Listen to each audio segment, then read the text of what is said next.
আমরা চলেন, আমরা একজনও থাকবে না, একজনও এখানে একজনও নাই।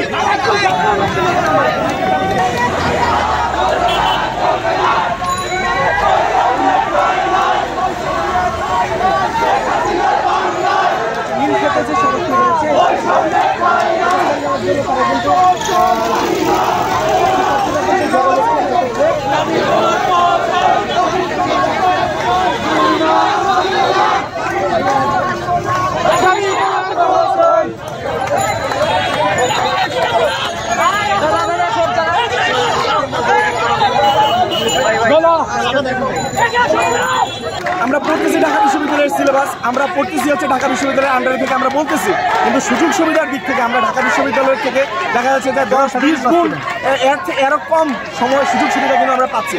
তো আমাদের সর্বশেষ কথা হচ্ছে আন্দোলন, এটা আমাদের উদ্দেশ্য নয়।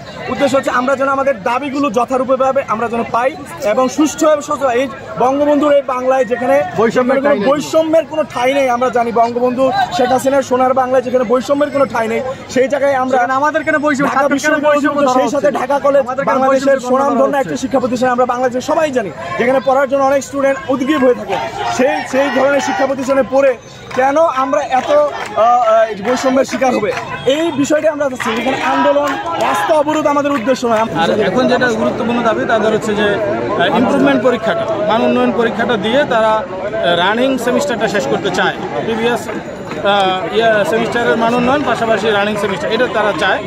এটা যেহেতু একটা একাডেমিক সিস্টেমের ইস্যু, এটা তারা সমন্বয়কের মাধ্যমে ঢাকা বিশ্ববিদ্যালয়ের অথরিটির সাথেও কথা বলেছে।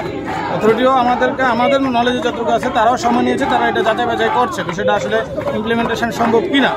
আমি সমন্বয়কের সাথে এখানে আসার আগে কথা বলেছি, আমাকে প্রিন্সিপাল স্যার বলেছেন যে আমরা আমাদের সাধ্যমতো চেষ্টা করছি, ছাত্রছাত্রীদেরকে ধৈর্য ধরার জন্য বলতে হবে। আমরা এটা তাদেরকে মেসেজ দিয়েছি। তারপরেও তাদের যদি কোনো বক্তব্য থাকে তারা আমরা অনুরোধ করেছি যে আপনারা একটা প্যানেল তৈরি করে সমন্বয় ম্যাডামের কাছে যান, যে আলোচনা চালিয়ে যান।